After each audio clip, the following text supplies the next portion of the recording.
Si on gagne, avec cette équipe-là, on va changer ce sport. Cadence man.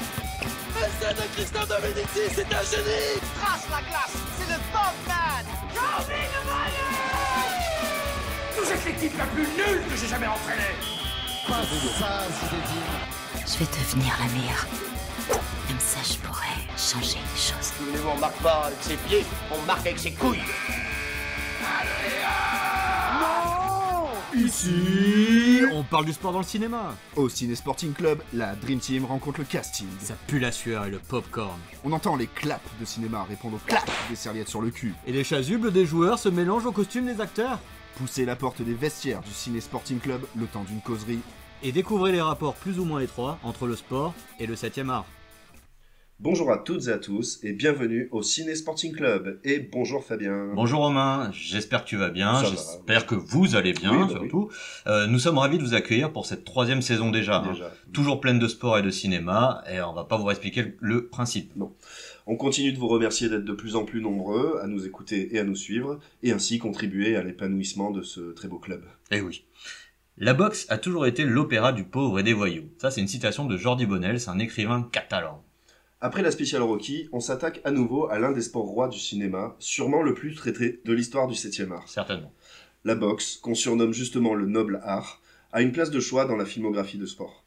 Comme certaines disciplines qu'on a évoquées précédemment, telles que l'alpinisme, les sports mécaniques ou extrêmes, elle engage physiquement ses protagonistes. Les boxeurs risquent leur santé et leur vie, et la peur et la douleur font partie du travail. En plus d'être un des sports les plus anciens, la boxe est aussi très télégénique. Un duel sans artifice, de la violence, de la noblesse. Ces gladiateurs fascinent forcément les foules, tout comme leur parcours, car il s'agit en plus de ça d'un formidable ascenseur social. Clairement. Vous savez, dans certains épisodes, on se plaint de ne pas trouver beaucoup de films sur un sport, alors là, c'est l'inverse. Totalement. Et il y aura forcément des films qui ne seront pas présents, ce sera loin d'être exhaustif, mais c'est normal, et on refera certainement encore un autre épisode sur le sujet, tant il est riche et documenté. C'est clair. Alors, on rappelle les règles. On veut un match propre, pas de coup Toujours. sous la ceinture ou après la cloche, pour cet épisode 24 qui inaugure la nouvelle saison, le noble 7e art. Un nouveau? Ouais, il y a 3 mois qu'il est là, il est encore tout neuf, mais il a une bonne frappe. Allez, sous la douche. Je reviens demain? Allez. Bien baraqué. Des dents de loup. Mais trop de nicotine. Si tu veux faire de la boxe, cigarette next. Pour le premier round, tu vas voir que j'ai mis des fers à cheval dans les gants. On va commencer par un film qui compte beaucoup de bougies et qu'on classe aujourd'hui facilement dans les grands classiques du cinéma. Il s'agit de Nous avons gagné ce soir, en anglais de Setup, film états-unien de 1949 de Robert Wise, à qui on devra plus tard West Side Story, entre autres. Tout à fait. Et comme j'aime parfois le faire remarquer, ce film ne fait pas du tout son âge. Oui, un peu comme nous, quoi. Mais oui, Fabien.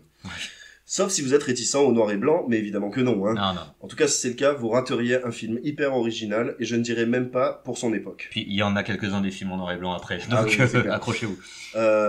Déjà, ce qui peut surprendre, c'est sa durée. 1h12.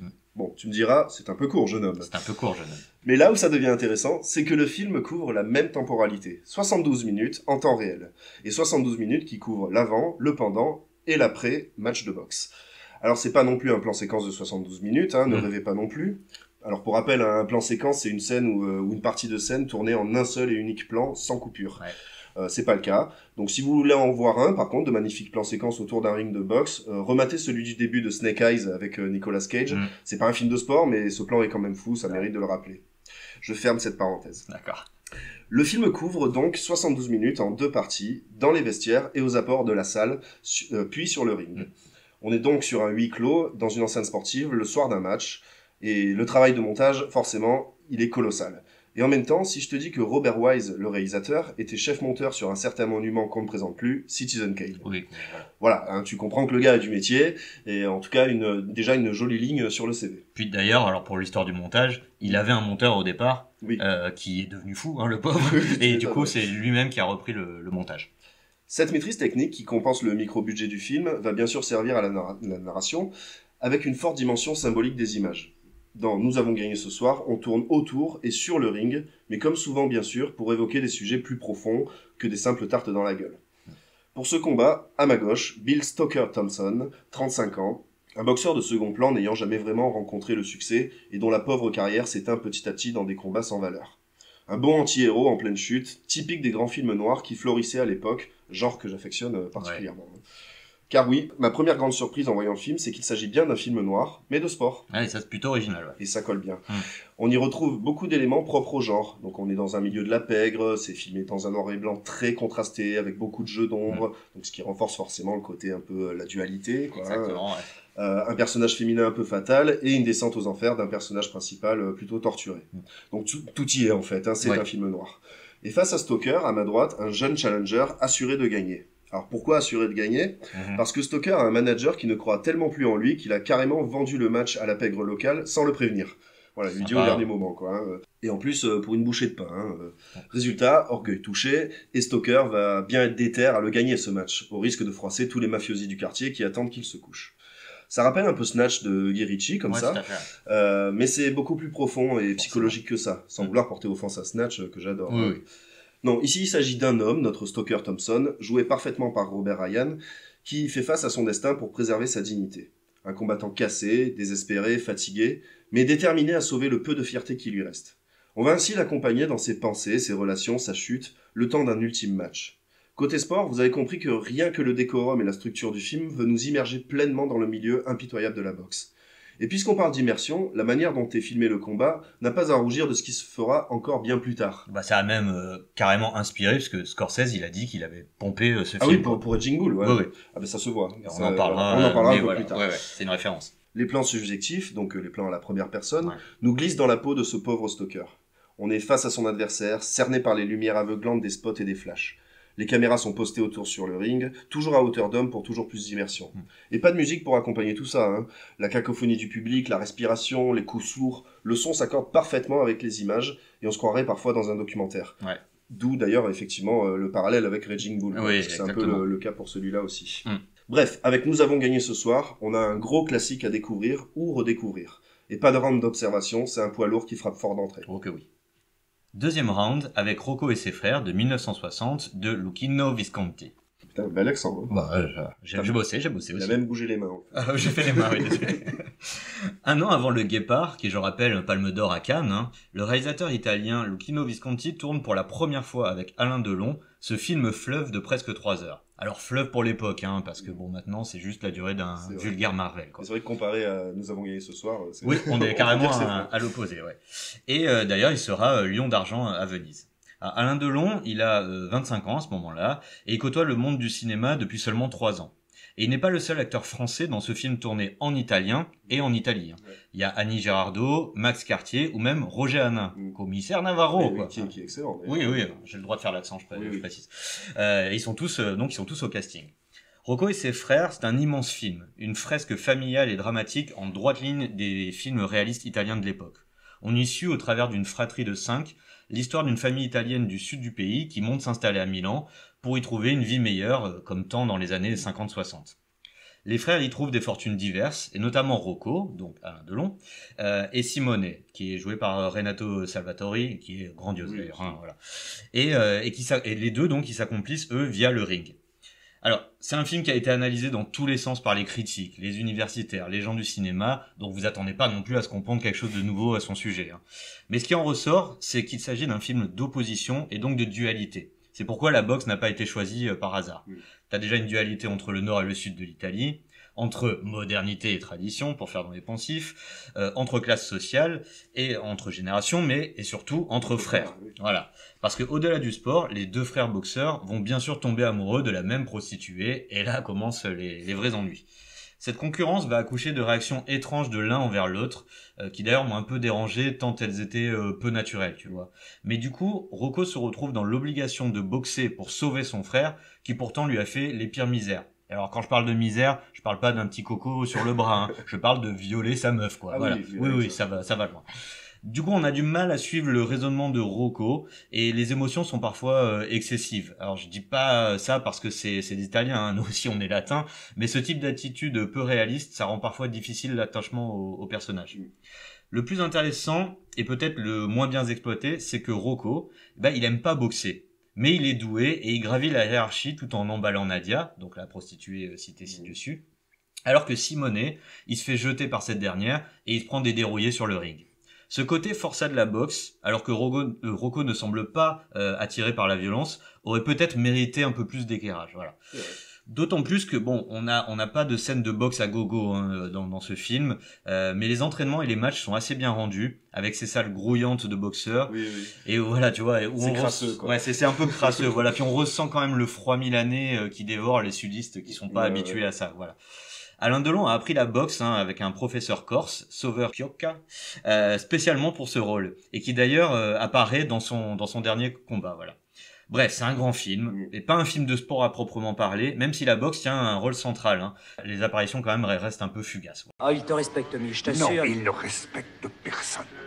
Alors toi, fais ce que je te demande. Tu as saisi, toi, tu lui parles. Dis-lui que je me fous qu'il soit truculent ou qu'il soit formidable. Il pourra battre tous les Sugar, Robinson et tous les Janero du monde. Mais il n'aura aucune chance d'aller au titre, ça passe en nous, Joey. You fuck my wife. Hein? You fuck my wife. Non mais comment tu sais? Mais non, Fabien, t'inquiète. Non, mais regarde, ça va pas. Je citais juste la réplique devenue célébrissime dans le monde du cinéma, et elle nous vient d'un fameux biopic dont je vais parler pour ce 3e round. Je crois qu'on l'a un peu reconnu. Voilà, certains l'ont deviné, dont toi. Il s'agit de Raging Bull, réalisé par Monsieur Martin Scorsese, et sorti en 1980. Dans ce film, on parcourt les moments forts de la carrière flamboyante d'un boxeur italo-américain des années 40-50, Jake LaMotta. Et il a réellement existé, hein, donc c'est un vrai biopic. Oui. Et Martin Scorsese a choisi quel acteur fétiche pour jouer Jake LaMotta? Bon, Robert De Niro, bien sûr. Évidemment, voilà. Oui, parce que Leonardo DiCaprio, son autre acteur fétiche, ne convenait pas au rôle car il n'avait que 6 ans. Oui, tu Donc on y suit Jake LaMotta, le taureau du Bronx, boxeur de bas de quartier de New York, et plus précisément le Bronx, hein, donc, devenu champion du monde des poids moyens. Issu de milieux modestes, vous l'aurez compris, il s'est distingué grâce à des combats mythiques contre Sugar Ray Robinson ou encore notre Marcel Cerdan. Marcel. Jake est accompagné par son frère et manager, Joey, joué par Joe Pesci, évidemment, avec qui il va connaître une ascension jusqu'au sommet de la boxe mondiale, mais aussi une chute fulgurante, notamment dans sa vie privée. Jake y est montré comme instable socialement, maladivement jaloux, paranoïaque, ce qui alimente son tempérament autodestructeur, tu vois. L'une des originalités du film est qu'il a été tourné en noir et blanc, ce qui donne un côté documentaire au film très authentique, voire totalement intemporel, quoi. Ouais. Et ça avait également l'avantage de le démarquer d'autres films sur un certain boxeur fictif qui crevait les écrans à cette époque-là et dont on a parlé dans un épisode dédié. Voilà, t'as compris, je parle de Rocky. Épisode 17, hein, on précise. Dans Raging Bull, les scènes de boxe, elles sont montrées avec une photographie et un travail sur la lumière sublime, avec des contrastes forts, un magnifique clair-obscur, des jeux d'ombre et de clarté, qui symboliquement rappellent la dualité de la boxe, mais aussi du combat interne que mène Jake avec ses démons. On a un travail de montage précis et des chorégraphies de combat très réalistes, et Scorsese, il nous montre la sueur, le sang, il amplifie les sons des coups, les magnifie avec des ralentis. La boxe est belle dans ce film, en fait, hein, et le travail sur l'esthétique en fait une œuvre unique sur le sujet. Et la fameuse référence à The Setup dont on a parlé. Les scènes de boxe ne représentent pas la majeure partie du film, hein, c'est souvent montré un peu sous forme de clips ou d'ellipses, puisqu'on y suit surtout en fait les combats de Jake, et probablement les plus rudes, ceux contre lui-même. Côté acteur, on a vraiment l'impression de suivre de l'impro du début à la fin, tant le duo Pesci et De Niro maîtrise le sujet. Ils l'ont encore prouvé plusieurs fois. On sait. Au sujet de De Niro, d'ailleurs, pour jouer Jake LaMotta, on peut pas dire qu'il y est pas allé à fond. Hein. Donc il y a eu un entraînement intensif à la boxe pendant plus d'1 an, des combats réels contre des pros, hein, donc il a dû s'en prendre quelques-uns quand même. Et il suivait notamment les conseils d'un certain Jake LaMotta, voilà. Peut pas faire mieux. Voilà, qu'il fréquentait pour en apprendre sur son caractère et sa boxe tant qu'à faire. Hein. Pour jouer ce dernier dans sa période de déclin, d'ailleurs, De Niro a même dû prendre 27 kilos. Une transformation qui a inspiré bien d'autres acteurs ensuite. Donc bon, vous l'aurez compris, Raging Bull, pour le coup, c'est un vrai biopic qui n'est pas là pour magnifier le champion, bien au contraire. C'est du réaliste, quoi. LaMotta, en tant que conseiller direct pour le film, vous l'avez compris, tant en boxe que sur les traits de son personnage, ce sont carrément les confessions d'un sportif qui sont mises sans pudeur à l'écran. Ce film, c'est une rédemption, tant pour le personnage que pour le sportif qu'il représente. Mais également pour le réalisateur. Et oui, parce que Scorsese déclara plus tard que tourner Raging Bull l'avait sauvé alors qu'il sombrait dans la cocaïne. Et pour finir, il paraît que lorsque Jake LaMotta, et c'est assez drôle, le vrai, a vu le film, il s'est rendu compte de la personne horrible qu'il avait été, notamment avec sa femme, et il aurait demandé à son ex-femme Vicky s'il avait vraiment été comme ça. Et elle lui aurait répondu « Mais non, Jake, tu étais pire ». Pour le 4e round, on va voyager vers l'Est avec Crying Fist de Ryo Seong-wan. Un film coréen de boxe qui atteint l'Europe, ce qui n'est pas des plus courants. et surtout une vraie bonne surprise parmi les poids lourds de la discipline.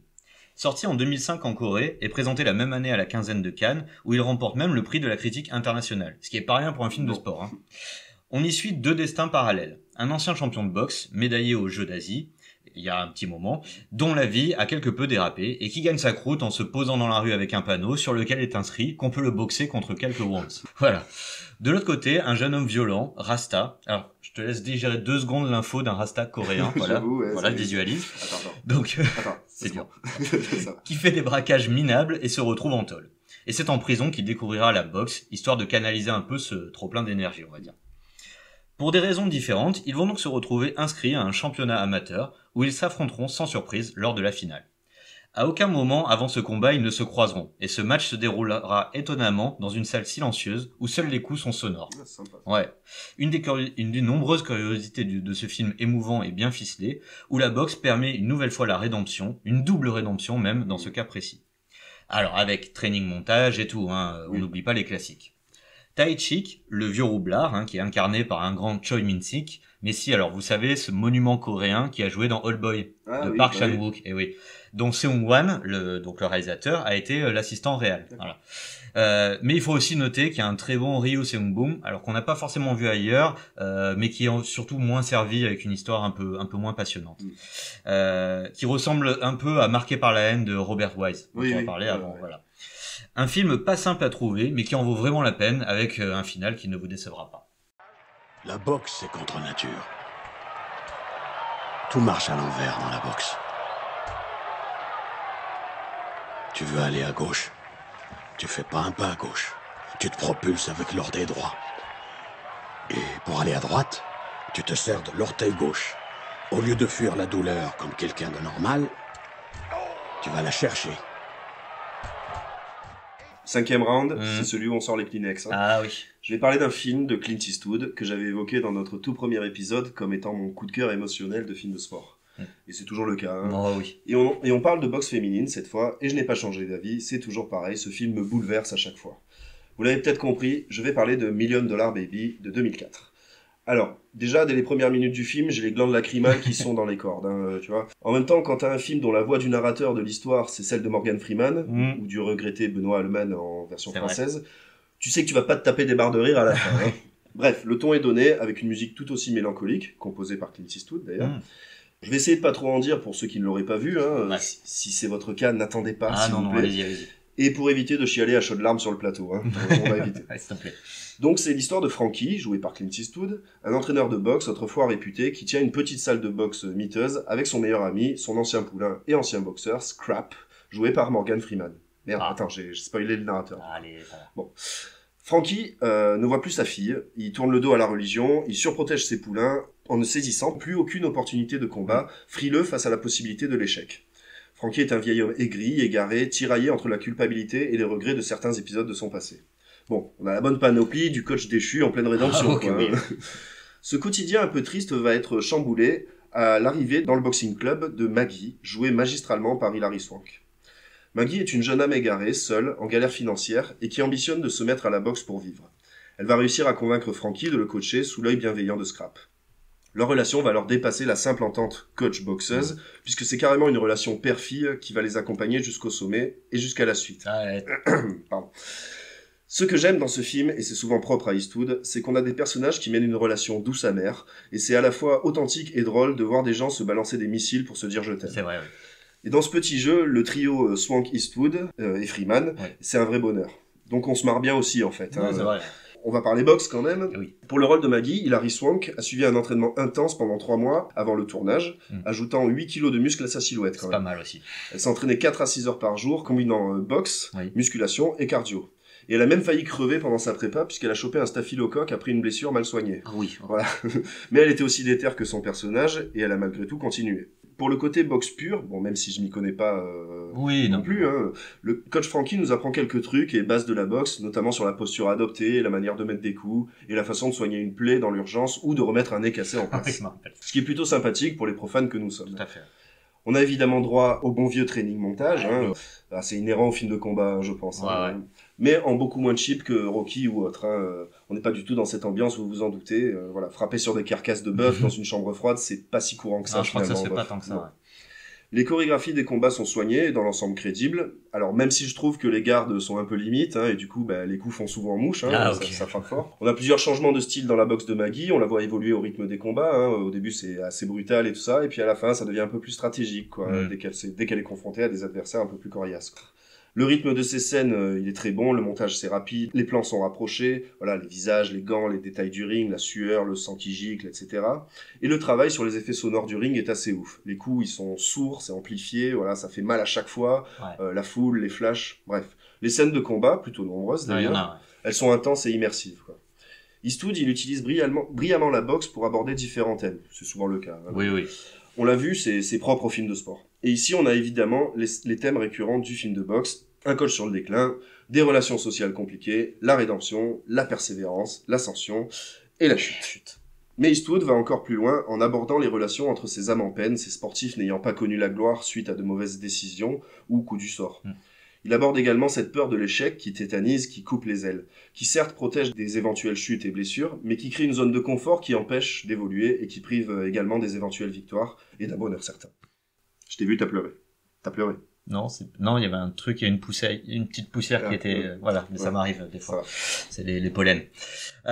Bon, 6e round, on se remet un peu, Casablanca Driver, on va un peu rigoler. Et c'est l'occasion ou jamais de parler des Robins des Bois dans ce podcast, quand même. Alors ça, c'est assez important. On est d'accord. Premier film de Maurice Barthélémy en tant que réalisateur en 2004, on ne s'attendait pas à un film avec comme toile de fond le sport, et a fortiori la boxe, de la part du plus freluqué de la bande qui retourné Canal+ à l'époque. Le petit nerveux, quoi. Le petit nerveux qui hurle.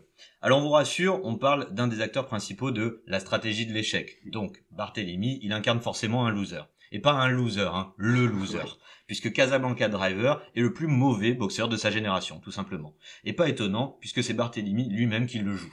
Très crédible. Oui, on y croit. Suivi à la manière d'un faux documentaire, le personnage, alors c'est la grande mode aussi à l'époque des faux documentaires, le personnage est forcément hors norme, à peine compréhensible lorsqu'il parle, un peu comme moi là juste maintenant, où il répète todo match, et entouré d'individus tous plus cons les uns que les autres, il faut le dire. On salue d'ailleurs le casting des copains, avec certains des Robins, forcément, les nuls, ou Dieudonné en manager génial, avant d'être problématique. Il a été génial. Oui, il a été génial avant. Alors, Casablanca, par un concours de circonstances comme seul le cinéma peut le créer, se retrouve à devoir se battre contre le champion Jimmy Larenta. Des petits noms comme ça, à clin d'œil. Je réalise seulement le lien avec le scénario de Rocky, mais avec tous les potards d'exagération au max. C'est un premier film, qui plus est de Maurice Barthélémy, pas le plus sain d'esprit des Robins des Bois, voilà. En même temps, est-ce qu'il y en a seulement un? Ouais, ça c'est pas certain. Donc annoncé comme ça, et on peut vite imaginer un film délirant où ça hurle et se ramasse des pelles. Que nenni. On découvre dans Casablanca Driver le côté hypersensible du garçon, dont il écrira d'ailleurs un livre des années plus tard, puisqu'il l'est vraiment. Et derrière les bouffonneries, le film cache un côté plus sombre et profond qu'il n'y paraît. Niveau sport, on appréciera aussi le professionnalisme du réalisateur-acteur qui s'est entraîné pendant quelques mois avant le tournage. Oui. Alors c'était pas de quoi transformer l'homme. Ça se voit pas, quoi. Voilà, c'est pas de quoi transformer l'homme en athlète. Il conserve ses épaules de serpent, mais plus pour s'imprégner du milieu de la boxe. On est sur un film passé pas loin du film culte sans y être destiné, quoi. Ouais, et quelque part pour moi, il l'est un peu puisque je me surprends de temps en temps à dire todo match.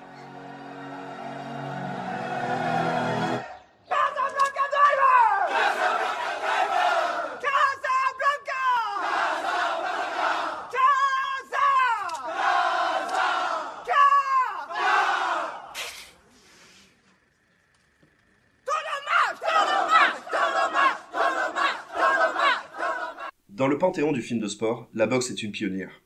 Elle a d'abord été un laboratoire pour un cinéma balbutiant, avec déjà en 1894 les films américains Leonard Cushing Fight et Corbett and Courtney Before the Kinematograph, réalisés par William Kennedy, Laurie Dixon.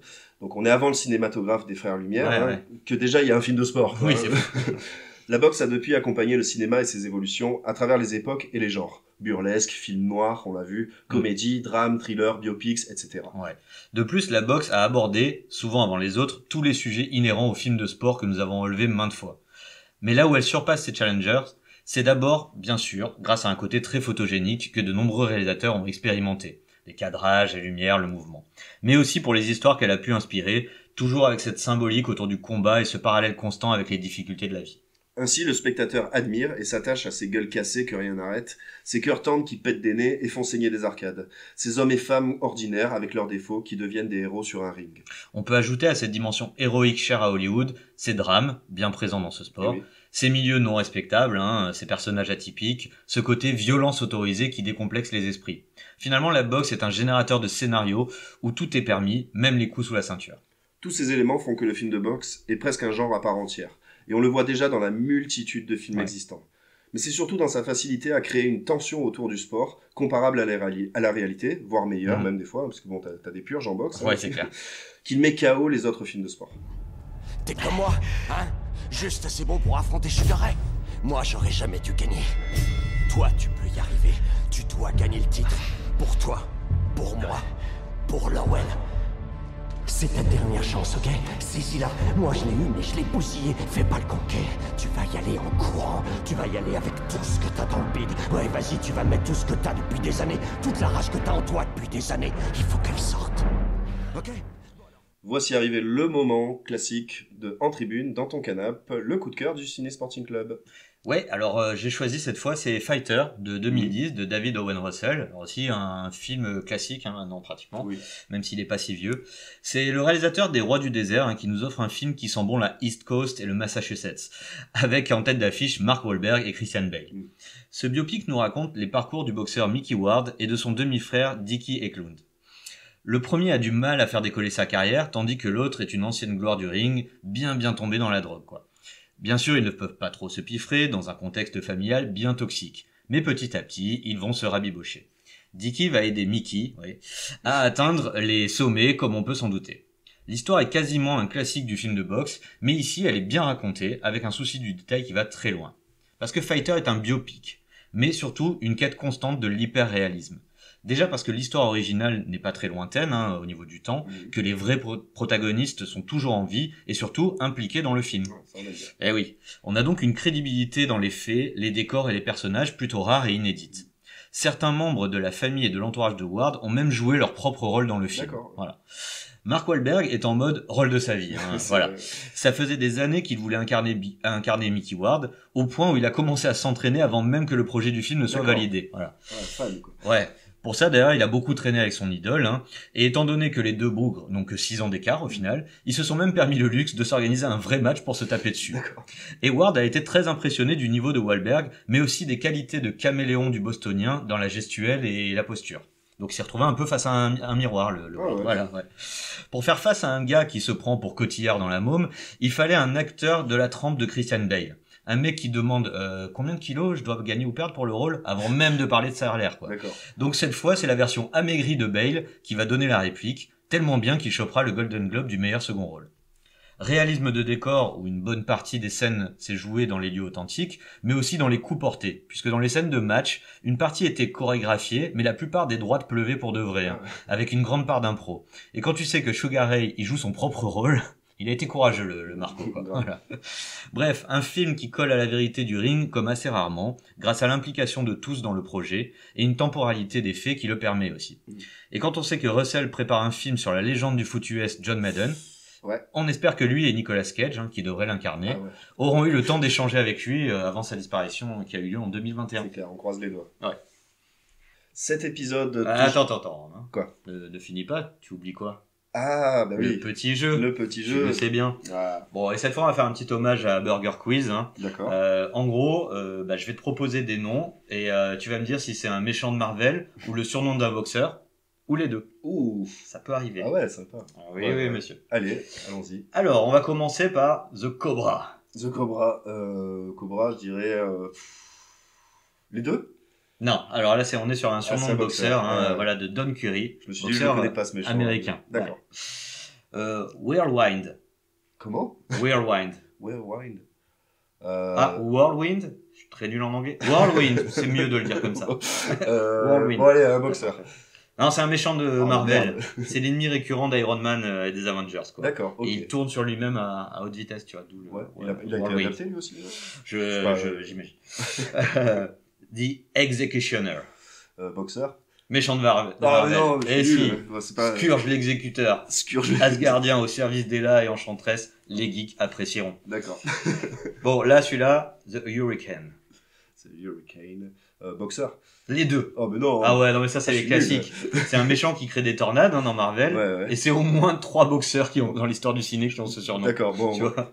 Bon. Je pense que tout le monde a compris que c'était pas ma cam, Marvel. Oui, voilà, c'est un peu compliqué. Tombstone. Tombstone, ça c'est les deux. Ou Marvel. Marvel. Ouais, Marvel, ça va, tu vois. Ça va. Je... Alors c'est un vilain albinos impitoyable, hein, qui est souvent opposé à Spider-Man. D'accord. Black Mamba. Les deux. Boxeur. Oh. Et oui, c'est Ah Mayweather. oui, non, il y a Black... ah ouais, non, parce que Ouais, Black c'est pas Hawk... tout à fait. Ouais, exact, oui. Non, le BTD, Ok, voilà. oui. C'est Roger Mayweather. Ok. Bon, celui-là, Graviton. C'est aussi Kobe Bryant, hein, Black Oui, Mamba. exactement. C'était pas On boxeur. était sur la... Oui. Graviton. Graviton, bon, ça c'est Marvel. Ouais, voilà, ouais. C'est Franklin Hall, un scientifique qui est devenu capable de manipuler la gravité, figure. D'accord, ouais. Et The Real Deal. The Real Deal, mais ça c'est... Tu le connais, ouais, celui-là. Mayweather, non c'est... Non, c'est mais Mayweather, c'est un boxeur, ouais, c'est Holyfield. Ah oui, Holyfield, voilà. ouais. Multiple champion du monde. Voilà, hein, pas simple, hein, mais... Pas simple, mais ouais, non, voilà. là tu m'as bien... Ouais, J'espère bon, que vous avez joué chez je me vengerai vous. sur le prochain. Quoi. Ouais, je me doute. Et bien voilà, ce premier épisode de la saison 3 touche à sa fin. Ouais. Merci à tous de l'avoir écouté, merci Fabien. Bah, merci Romain. Alors vous savez ce qu'il vous reste à faire, hein, réseaux sociaux, plateforme de podcast, Voilà, vous on partage. n'hésitez pas, voilà, vous partagez, vous mettez des notes, maintenant on peut en mettre à peu près partout. Et puis on se retrouve pour un prochain épisode Et oui. qui va se passer au filet, je crois. Et oui, puisqu'on va parler de volley, et ce sera le 25e épisode du Ciné Sporting Club. Allez, à bientôt, merci. À bientôt.